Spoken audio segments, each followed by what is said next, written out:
Our theme today is the C-band, and I just saw a new item here. You're probably aware of it, Mark, but we have the President Mark Johnson from Link Up Communications, and they have been really in the forefront of informing us about what's going on with the satellite transmissions, the FCC changes, and what's going to be changed coming up here because the FCC seems determined to take more of the C-band away, don't they, Mark? Apparently, that looks like the goal of Commissioner Carr. And here we thought he was a friend of broadcasters. And I thought he was on top of a tower. Mm-mm. Anyway, so Mark, where should we start here?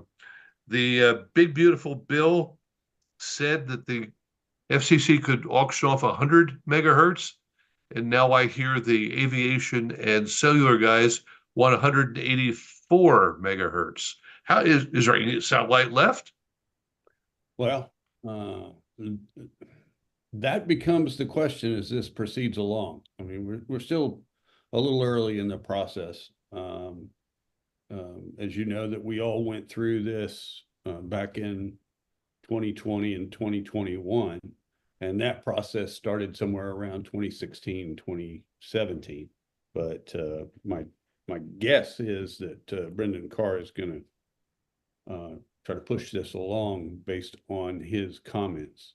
I put together a little presentation with some comments from the FCC in their original notice of inquiry, and then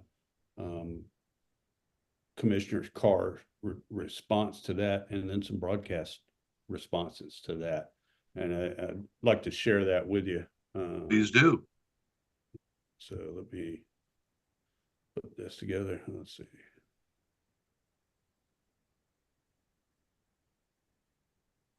There you go. Okay. All right. So let me start this as a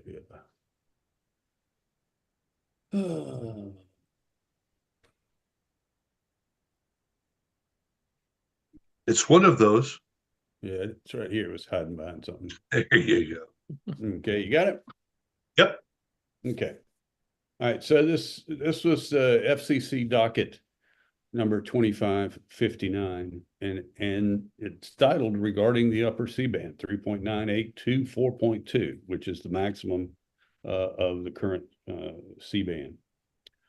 So the notice of inquiry came out at the end of February, and basically, typical FCC language, broadly seeking to continue an important and ongoing conversation among stakeholders about whether the commission should make some or all of that available for more intensive use, which means 5G.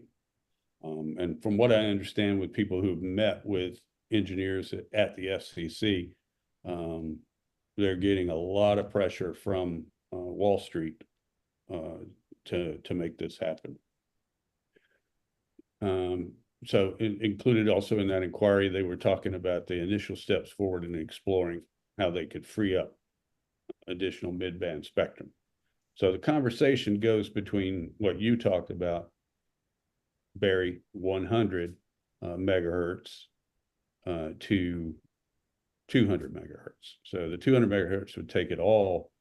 The 100 megahertz sounds complicated to me because, as you all know, we just went through 4 years ago putting in blue filters, which protect below 4.0.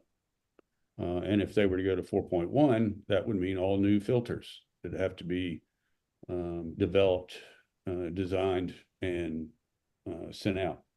And one of the problems we have with the filters that are out there right now is a lot of people took what was it, $4,800 and didn't put in a filter. I mean, it was $4,800 and the filter is what, $500? So, you know, it was really short-sighted not to do that, because we're getting a lot of calls from folks who are now getting 5G interference. So here's the statement from Brendan Carr, and you know what he gets into in his from his Senate confirmation hearing was that expanding U.S. leadership in wireless would be one of his top priorities at the FCC. He talks about a steady stream, a pipeline stream of spectrum to meet consumer demand. So as you can see, he's focused on wireless. And the demand has only increased in the intervening years. Yes, no, maybe, according to where you live, I think. And right off the bat, he had the opportunity to move that forward.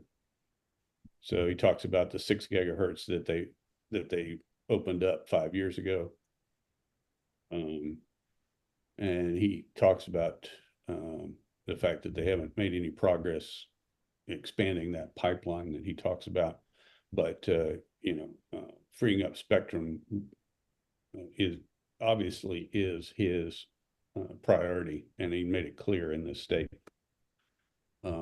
SES obviously did a comment on the notice of inquiry, and they were specific about how much media uses upper C-band, the 4.0 to 4.2 that we were left with. And then they also have government customers doing a wide range of things on there. Television specifically probably takes up the majority of the use of the upper C-band. Radio is probably, somewhere in the neighborhood of a full transponder once you put it all together, spread over a couple of different satellites. Once again, SES continued on that the use of upper C-band is pervasive in broadcast, and they try to make it. They're obviously trying to give the FCC something in saying that maybe we could get by with 100 megahertz,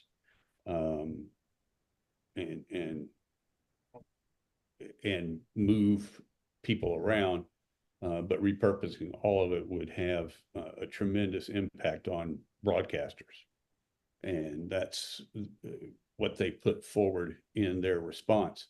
One of the problems with that is that 5 years ago, when they launched several new birds as part of the 5G taking over the 300 megahertz, the FCC didn't pay for C-band transponders. They would only pay for a satellite with KU transponders. So many of the satellites they sent up in several locations don't have C-band on them at all.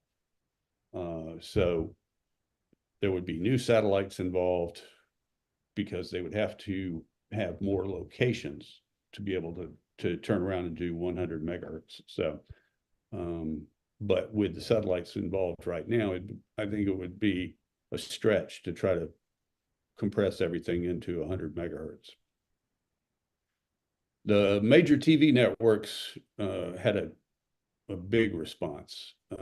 They basically said, look, 315 million people watch television, and between television stations and cable head ends, C-band is irreplaceable to them, and links ensure universal and reliable delivery of popular programming to 1,000 affiliates and 1,000 more cable head ends. Content companies urge the commission to acknowledge that upper C-band is unavailable for reallocation. So the major TV networks all got together. And this is, I mean, this was not just ABC, CBS, and NBC. This was Discovery, you know, all the Disney programming properties, Universal. They all came in and put together a single response, and it was, you know, quite specific that that they don't believe that this is a reliable situation to move their programming off of C-band. ATX, which owns the XDS, which is the radio, the major content distribution platform for radio, they put together a response. And I kind of like their response because unlike, you know, unlike what SES is trying to do, which is, you know, trying to save a little bit, ATX is trying to figure out a long-term reliable situation that is as close to C-band as possible. Because remember, well, why have we been on C-band since 1979 with television and radio programming? We've been on it because it's 99.99% reliable. It is the most solid distribution platform that we've developed, and it's, you know, 40 years of history bears that out to us, that it's not as susceptible to weather or backhoes or, you know, all the different things that KU and internet have to deal with. So that's why we've always had such a confidence, I think, as broadcasters in C-band. But ATX took a different tack than SES. SES is trying to, in a sense, negotiate in the open with the FCC and say, look, you know, don't put us completely out of business here. Whereas ATX is saying, okay, what's a long-term solution that's as close to C-band in reliability as, you know, we can put together? And so ATX talks about proposing a platform and migrating broadcasters off of C-band and onto a combo of KU band and internet together. So their receiver has the ability to take both a KU feed and an internet feed and switch between them based on reliability. So we all know that each one of those is going to have particular drawbacks. It's going to have particular outages. You know, you're going to have a backhoe once in a while, or you're going to have rain fade on KU band. And ATX's plan is, if we have both of those in there, it's less likely to drop out and more reliable, which broadcasters, we all know that it's one thing at your home to watch something on the internet and you get the circle of death for a minute or 2 minutes or whatever. You're probably going to sit through it because you know it's going to come back. But if I'm listening to a broadcast radio station as I'm driving along and trying to listen to a game, or I'm trying to listen to a newscast, or I'm listening to music, if it goes into a minute outage, actually, I think the typical is 10 to 20 seconds, somebody's going to switch channels. So as broadcasters, there's a penalty in outages. Whereas with the internet consumer feed, it's not the same implication of being down. So ATX believes that the existing ATX receivers, which have an IP input and a satellite input, which is L-band, so it really doesn't matter whether it's C or KU coming into the receiver, and the ability to switch back and forth. In addition to that, ATX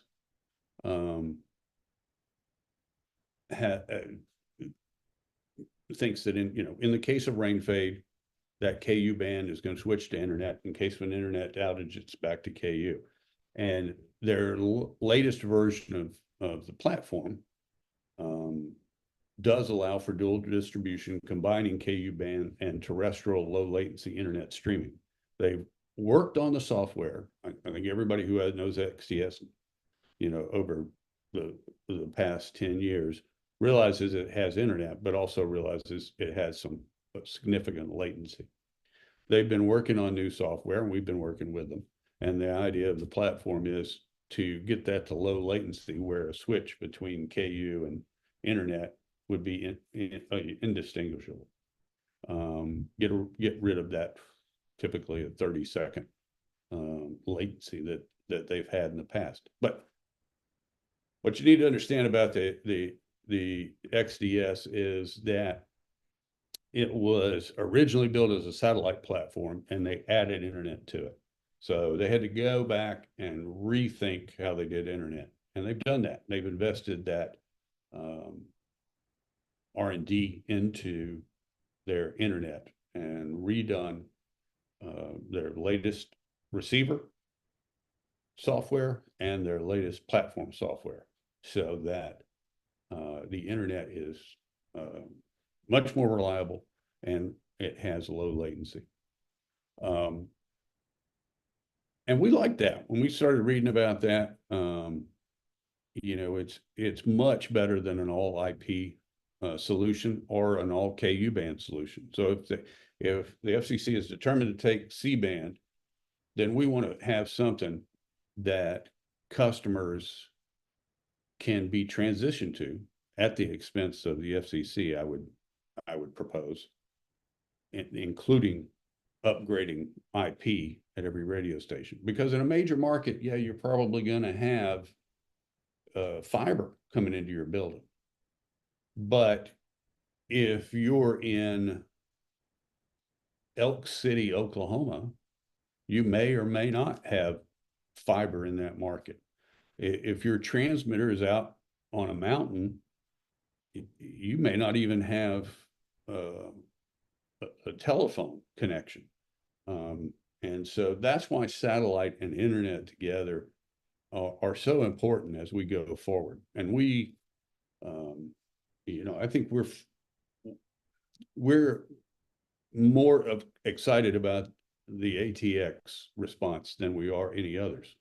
And one of the reasons we are is because we're already distributing our programming on C-band, KU-band, and internet. And to make the internet more reliable, one of the things when you're doing distribution of site to multi-site on internet, one of the things that some people make a mistake in designing their system is that they bring all the receiver connections directly back to their head end. And that means they only have one IP address to come back to, so to speak. However, what we did was we're feeding several internet platforms, or CDNs, right? So we're feeding two separate CDNs through two separate pieces of fiber. We have fiber coming in on each end of our building.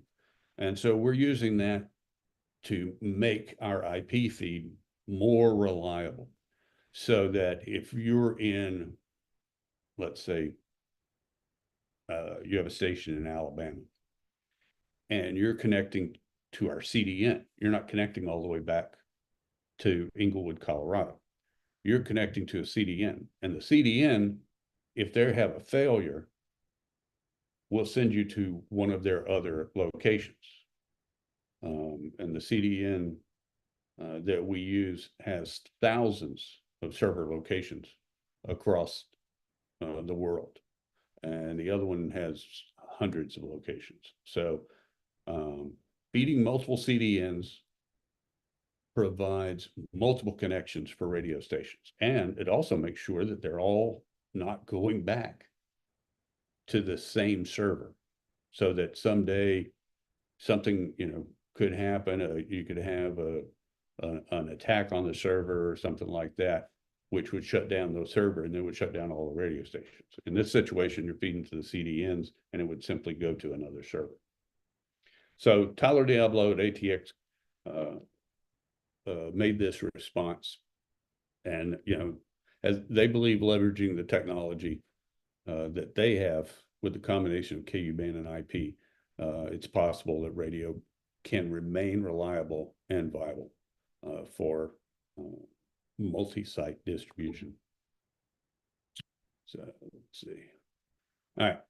So one of the things that we do on our system and makes our system more advanced is in front of our ATX facility is an automation system. So a news network, a talk network, all the talk networks that come through us, Talk Media Network, all these folks, the sports networks, the music networks, they can all run our automation.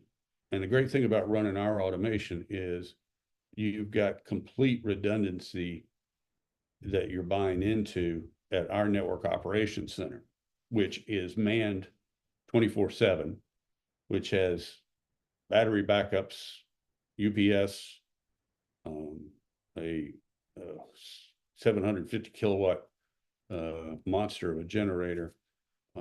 Our facility was originally built by AT&T and then upgraded by Clear Channel, and now we own that facility. And it's just a tremendous facility, and we've added automation to it. So if you had a network, you wanted to build a network, let's say you had 20 radio stations and you wanted to feed them all from one location, but you wanted to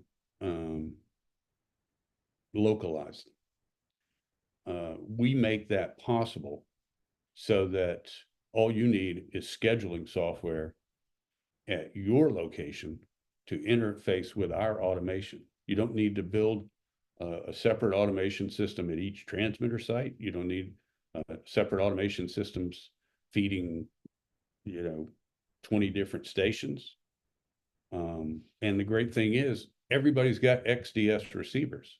So the content at the distribution side is the contribution at the distribution at the transmitter site already has the equipment, the hardware, and the software that's needed to do this service. So it's what we put together is a solution that's all in one: automation and delivery, regardless of what that delivery is going to be today, tomorrow, or 3 years from now, when Brendan Carr is probably trying to wrap this project up.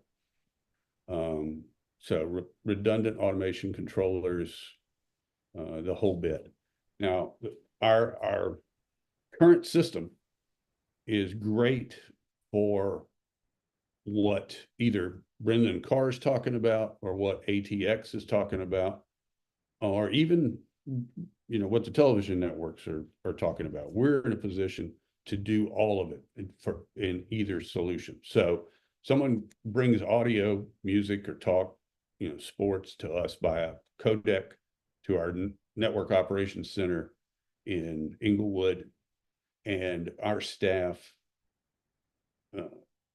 can have that routed to our automation system. Our automation system will route it into the XDS platform, and then it can either go to our SES 11 C-band uplink or our SES 1 KU band uplink, or to our CDNs or IP. And the XDS has the ability that, let's say that they go through and they take the entire 200 megahertz, and your network, maybe it's a regional talk network or news network, or maybe it's just your, whatever your programming is for group of stations. what we have the ability to do is take that XDS receiver that you've already got there and make it more powerful, more effective, and make that make that the entire content distribution product that you need. And you've got a operational expense for automation and content distribution, and you don't have to go out and spend hundreds of thousands of dollars to buy multiple automation systems and multiple content distribution equipment. You use the existing XDS receivers that you already have, or you buy new ones at a reasonable price. I mean, compared to a lot of encoders and decoders, an XDS receiver not only decodes your audio and your triggers, it also decodes and stores localized content, and it can store a month worth of content. And we're already in a position to do what either the FCC or XDS are proposing in this most recent notice of inquiry. Now, they're following the notice of inquiry, of course, they'll start to do comments and rulemaking, and so there'll be steps along the way, as there were last time when we went through this. But kind of my view of where we are, this notice of inquiry, follows very closely after a multi-billion-dollar expenditure in 2021. Seems really close. I think in reading that, and I think most of you would agree, it's very clear that Commissioner Carr is extremely interested in finding 5G space wherever he can. That's his priority. SES's comments, I understand. I love the folks at SES. They're one of our greatest partners. We have space segment on SES2, SES1, SES11, and a couple of their Galaxy birds. But I think this goes back to what was said prior to we kind of started the meeting. It's hard to find people to do what we do, broadcast engineers, and to go back and redo all the filters and realign dishes and repoint things puts an undue burden on radio stations and frankly a maturing broadcast engineer community.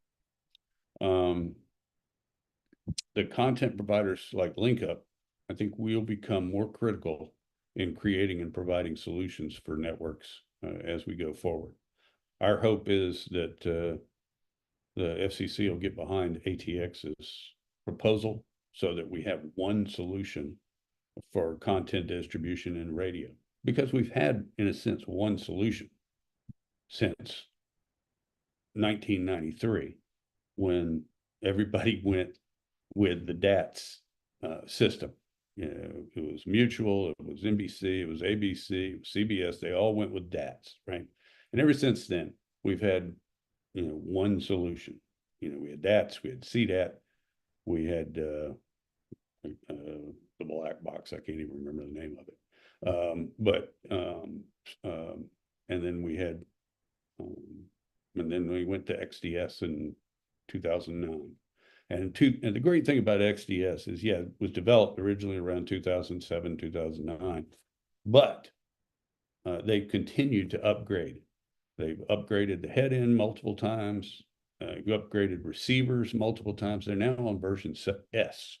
So you can buy a Pro 1S, which has the low latency IP software in it, and just improves distribution from end to end. So they've constantly worked on it. That's the the thing I like about the XDS platform is they built it so that it could constantly be updated instead of, you know, 5, 10 years and we're done.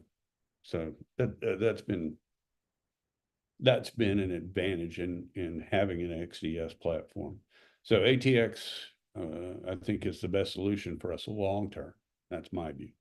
So in addition to ATX's receivers, we would in a sense recommend that the FCC buy ATX Pro S receivers as part of this solution, and that they would cover upgraded bandwidth at radio stations for at least 5 years. You know, when you're going to make $90 billion in the auction, I think this would be a small price to pay to make sure that radio is whole and solid when this is over. So I appreciate everybody's time, and you know, if you got any questions or anything, just let me know. I'm happy to answer. One thing comes to mind. You mentioned the FCC's first move is 100 megahertz. The cell companies, and they want 184. That what does that leave you with? About 80 megahertz or No, 184 would leave us with nothing. It'd be a guard band. So you know, and obviously Brendan Carr wants all of it. I mean, he made that pretty clear. He wants all of it, not 100. And I realize the congressional bill, you know, gave them the authority to do at least 100, but you know, they can always go back and ask for more on that. And that's what I'm afraid they might do. But the 100, see, the problem with 100, giving them 100 is you're going to have to launch more satellites. You're going to also have to replace all the filters with new filters. So, you know, is it, and how long do they let us keep that? You know, how long before they come back and get another 100 megahertz, and then we're done, right? So do they get it all now, or do they get it in 2 pieces? Because I was really shocked. I expected them to come after the rest of it, but I expected it to be much further down the road. And Bill Dawson asks about 6 gigahertz. so what? Bill Dawson asks, what about 6 gigahertz? The 6 gigahertz, I have not seen anything on that, but you know, obviously, if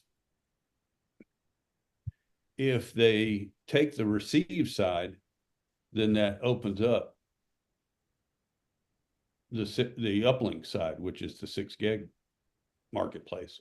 But as far as I know, they haven't made any comment on that in the notice of inquiry. As I read through the whole thing, and if anybody wants, you know, any of the complete comments or the notice of inquiry, just drop me an email, because I went to the FCC site and downloaded them, or you can go to the FCC site and download them yourself. And all you got to do is put in FCC docket number 25-59, and it'll come up.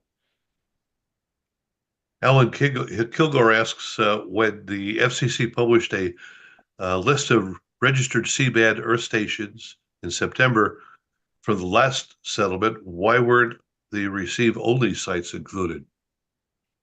I have not gotten an answer to that. Alan had actually dropped me an email about that, and I have not been able to get an answer from anybody on that one. But I know a good place to try, and I'll reach out to my contact in Washington. Okay. Anyone else have a question? Yeah, Barry. First of all, of course, 6 gig has an awful lot of terrestrial microwave in it as well. That's why there's always been a careful coordination between uplinks and terrestrial microwave links. A lot of the network entities use it for links. A lot of TVSTLs use it. It's not. It's another challenge. I'll say that. The other comment I want to make quickly was when they did the last reform of C-band. Of course, the industry had transitioned away from you know analog uplink techniques to digital uplink techniques and had moved to 16 and 32 PSK high order modulation techniques. So they were able to squeeze an awful lot of stuff in the real estate that was left. You're not going to be able to do that again if you take half of what's left. It's That's right. we don't have any tricks left anymore. We've done them all to get to where we are. One other comment I'll make is in the last year when I was still at Sirius XM, but not in the subscription department, Barry. Uh, a lot of the network entities, Disney, CNN, certainly NBC down there in Dry Creek, have also moved to fiber transmission facilities because a lot of their IRDs can also accept an input from a fiber. So while they made the comment that they did to the commission, they're not exactly sitting still either. There is already sort of an either or thing to a certain extent out there.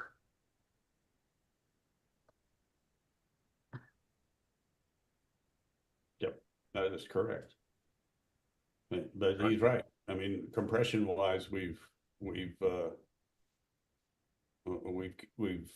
maxed out to get to where they wanted us to go 5 years ago, and there are no new tricks since then, and the fiber thing is great to certain markets, to other markets, because there's so many different ISPs and fiber companies. Some are more reliable than others. I'll just say it in Washington, again, Sirius XM, we had five different fiber providers coming into the building so that we would sort of maximize our diversity of how we got things in. But of course, in a major metropolitan area like Washington, you have that, as pointed out, in lots of other places, and certainly in a remote transmitter facility, you don't have that. Yeah, exactly right. It varies, and what we need from the FCC is an approach that works everywhere, not we need a cookie cutter approach that. Yeah, I'll just say one last comment because I don't want to own the conversation today. One of the challenges with using the automation and putting local content into the receiver at the local station is that the station runs on a completely different automation system, sometimes trying to integrate, commercial packages you might be running in a sporting event with the overall operation of the station and this and that can present its own challenge. You can present it as an advantage. The box has the commercials. The box will produce an as run log, this and that. But then integrating that into the rest of the radio station operation, if they're running one of the other major automation systems, can present its own logistical challenges. I understood, and we work real closely with the affiliates that our sports networks, let's specifically say, and we were fortunate enough to get the Seattle Mariners this year So, I mean, could say that that was part of getting them to the ALCS, but I won't do that. But we did get the Seattle Mariners, and one of the advantages our automation system has is also what we call game mode, so that so that the receiver has the ability to alert an automation system as to when the event's going to start, and it also helps us to do rain delays and things like that, which we have to deal with the baseball franchise, excuse me, that we deal with. But we do a lot of football, basketball, baseball, as well as ABC News and Talk Media Network, and our automation system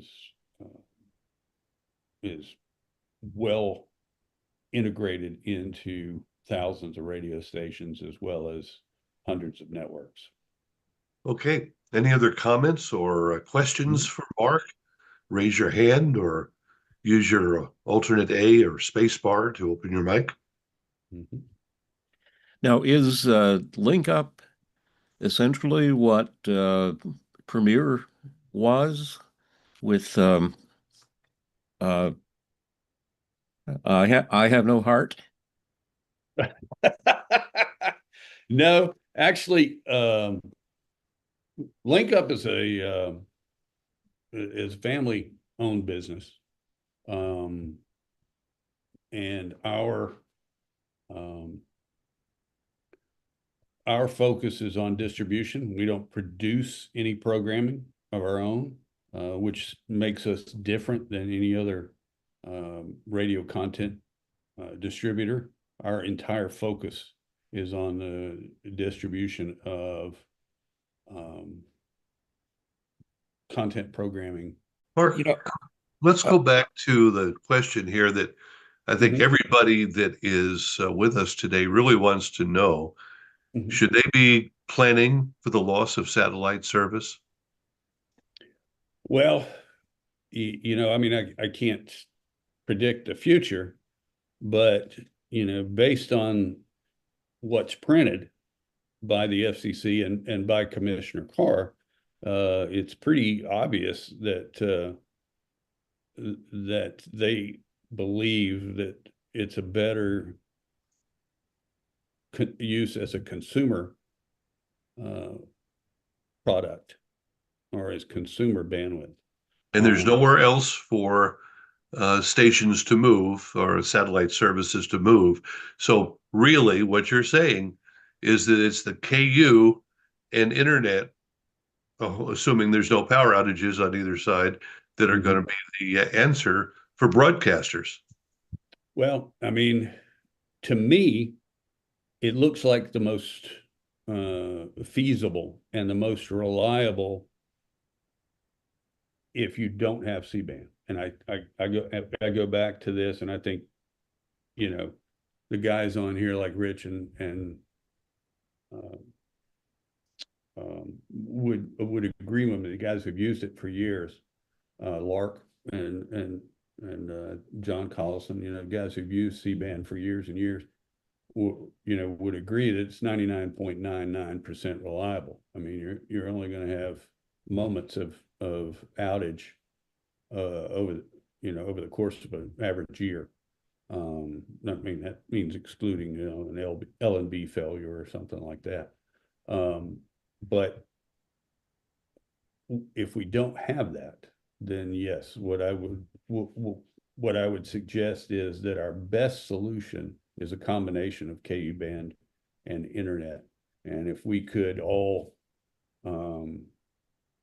push ATX's proposed solution, I think we're better off than winding up with just internet only. I think my first question, as a tech would be, you're going to have a different sound and a different latency issue between KU and the internet. First of all, that if you're having a failure on one side and it drops over to the other, it's going to be the same as this HD garbage that we've had to go through for the last 20 years. And so do you think, as an example, that maybe stations ought to be starting to invest in better fiber connections and redundancy connections with their ISP?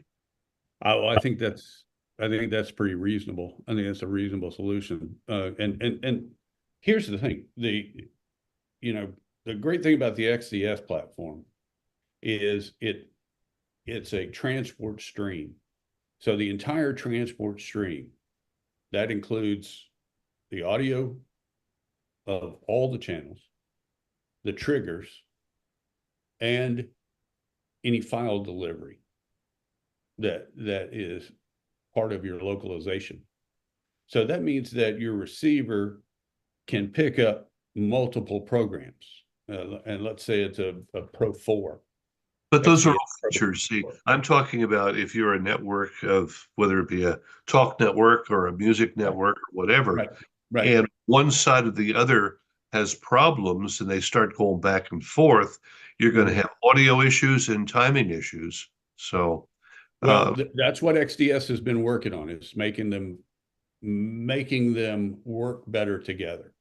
That's why they've done so many upgrades, and that's the R&D that they put into it to improve the XDS's low latency. Yes, no solution is going to be perfect, but what we see is more and more people want to take their programming by internet.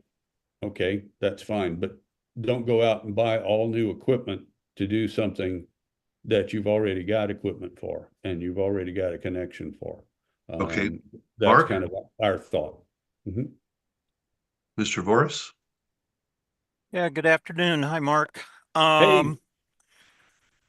So we take EWTN via, we can take it via C-band, or we do have a barracks box that we take it off for reflector.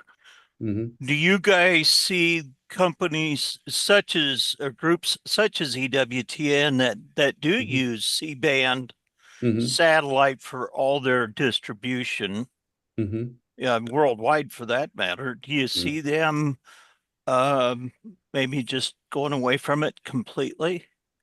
Well, I think that's up to the FCC. And I think that's, the point of this is we're kind of trying to read what they're putting out there and the comments they're putting out there. We're trying to read that and prepare for the future. So I can't tell you what they're going to do. I can just tell you what it sounds like they want to do. And our goal is to be prepared either way. If they decide that, we're all on our own and it's internet only, I would hate that, but I'm prepared to do the same things on internet that we do on C-band. I'm prepared to do the same things on KU-band that we do on internet. And that's the point, is having a content distribution partner who can do more than just, I mean, a barracks box, a lot of you are using them. It's audio from point to point, and that's fine. But when you want to go point to multi-point and you want to do things, as Lark laid out the store and forward, content that's in the XDS already. That's what we provide. So I guess what I'm trying to say is, I can't get into the FCC's mind and decide what. So it's up to them right now. The ball's in their court. It's completely up to them right now. But we as broadcasters should be prepared. And whether that means, working with somebody who's got automation and distribution all in one package, or whether that means making comments when the next round comes out Right. from the FCC, making comments and presenting what you want. And I don't think it's unreasonable for us to ask for a solution that gets us as close to C-band and makes us as whole as possible when this is over. Because, last time they raised $90 billion in the auction. Yep. So, we're a small piece of this, but this is one avenue where they could make us whole. Yeah. Well, we know who's filling the pockets of the commission for sure, I think. We use our C-band now as really a backup to the internet feed. Yeah. We have fiber coming into our plant, so the feed is pretty solid. Yeah. Although I've had to go to the satellite a few times due to problems with the server or whatever, and that's fine. We prefer the fiber feed over the satellite now because of the latency. But you're correct. The satellite is extremely reliable compared to internet for sure. So just thought I'd ask. Thanks, Mark. Appreciate it. You're absolutely welcome. I appreciate the opportunity to share this information with you. I'd like to ask a quick question here or make an observation. How serious are the problems on KU band for reliability? And the reason I'm asking this is that I've been a Dish Network subscriber for, over 30 years. And I believe that all that distribution that I'm seeing here at my home is coming to me on KU band. Yes. And it's been very reliable. I can only think of 2 times when I had a rain outage. Now, I'm in California, in the Los Angeles area, so maybe I don't get as much severe rain as other parts of the country do. Right. But for what I think of as pretty heavy rain here doesn't bother. It really had to be a really hard rain to knock it out. And it didn't last long. It was only maybe 30 seconds or so, and I was kind of amused to watch it. But overall, the KU band here via Dish Network has been very reliable. Yeah. Well, and that is, you hit the nail on the head. It's a regional difference. So, and what you have to think about, the interesting thing about KU band is that the wavelength of KU is almost exactly the same as the size of a raindrop. So rain becomes a natural attenuator. So, and typically most people try to have a 20 to 21 dB margin on KU band. So that dish is coming into you and it's going to take 21 dB of that rain attenuation before you're going to see your Dish Network receiver drop out. Typically in a broadcast application, it's 7 or 8 dB of headroom, and then they've got the ability at the transmitter to raise power when they have rain fade at the head end. One of the reasons we put I'm sure one of the reasons, and I think Lark would attest to this, one of the reasons that Lark and his team put that facility in Inglewood, and the reason that Dish and Comcast and everybody is in that area around Inglewood, is it has less rain than most anywhere in the country. And it also has the ability to see east and west birds. And that's why they put that there. And that's why we're glad to have that solution because it looks on that. Now, I wouldn't build the same thing in Panama City, Florida, which is where I actually live, because our rain clouds are a lot taller. They provide a lot more attenuation. So when you get into the south, the rain is heavier, it's more often, and it's going to cause you more problems.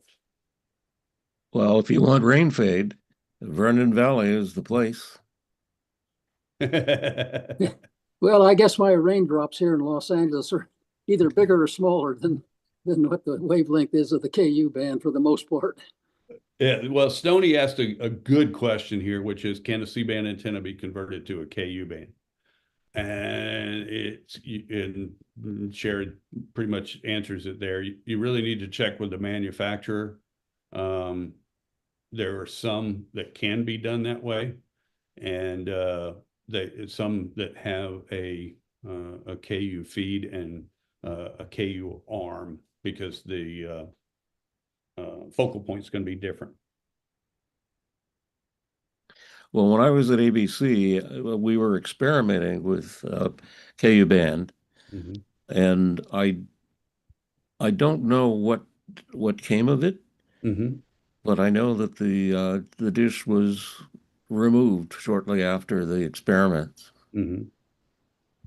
Okay, Mark, Dan Grimes over on YouTube Live says XDS IP streaming, it will be impossible to time the satellite audio and IP delivered audio so that there will be glitches between switching. It's not timed. The IP delivery is not very reliable. It can drop out. There can be redundant sources and paths, but they do not reconstruct the packet stream, so it will have audio glitches if packets drop.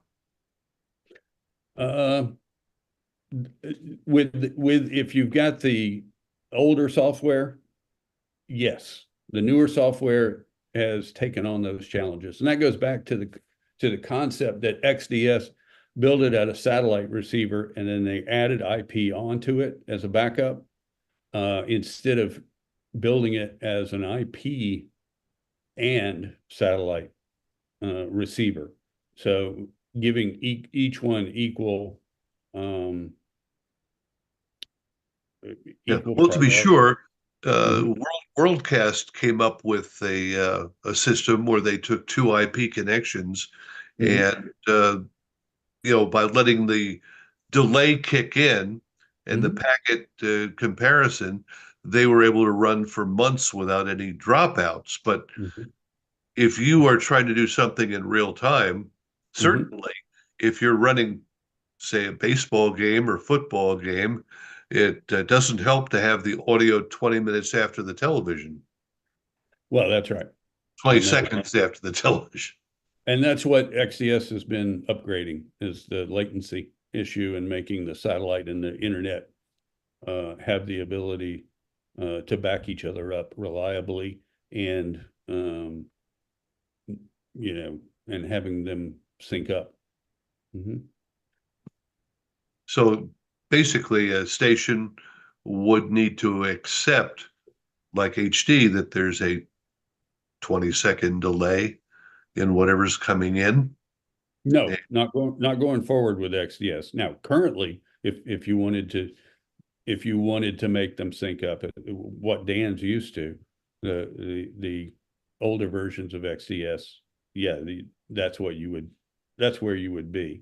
But what they've been working on R&D wise is improving that situation and making it more real time, as far as the satellite and the internet having the ability to sync. This may be out of your ballpark, but what would the broadcaster expect the latency to be? I'd have to check, but it's momentary. Do you get calls from stations that took the 4K or whatever it was and then did not bother to buy a filter? All the time. I mean, weekly. We get weekly. Oh, my receiver's not working. Okay. Did you put the filter in? Well, no. I mean, they gave me $4,500, but I didn't think I needed a filter. But they do have a freshly paved parking lot. Absolutely. Or the latest Tesla or Mercedes. Oh, gosh. Yeah, GM's got a new car. Oh my gosh. But yeah, that's the deal. So that's going to continue. Dan says the latency through the satellite link is very low, less than a second, but the IP is variable and longer depending upon the CDN. That's truth. And the current, previous models of XDS, the latency could be, 25 to 30 seconds. So that's why you hated switching. You only wanted to use IP as a backup. And that's why we've been doing whatever we can to contribute to ATX's R&D. Good. Dan, glad you're with us. Bring these things forward. Mm-hmm. Any other comment or question? How much? Well, we already know $4,500. Maybe. Well, that's what it was last time. I would hope it would be more this time. Well, the big TV stations certainly made out. Some of those, when they did the TV repick, some of those guys made off with hundreds of millions of dollars. And the satellite services probably got something out of this C-band cutting out. I'll tell you who made out. It was the Church of Latter-day Saints, because every church had a registered C-band downlink. And they made out. Well, I guess the answer for everybody is to know that something's coming. We don't know when, we don't know how, Yep. but we know it's coming. Yep. So, we'll try to keep an eye on. Really appreciate your time, Mark, and I appreciate everybody's time. We will want to have you back and discuss this as we come to understand what's going to happen and the timing on it. So please keep us informed. I will do my best. All right. Thank you, everybody.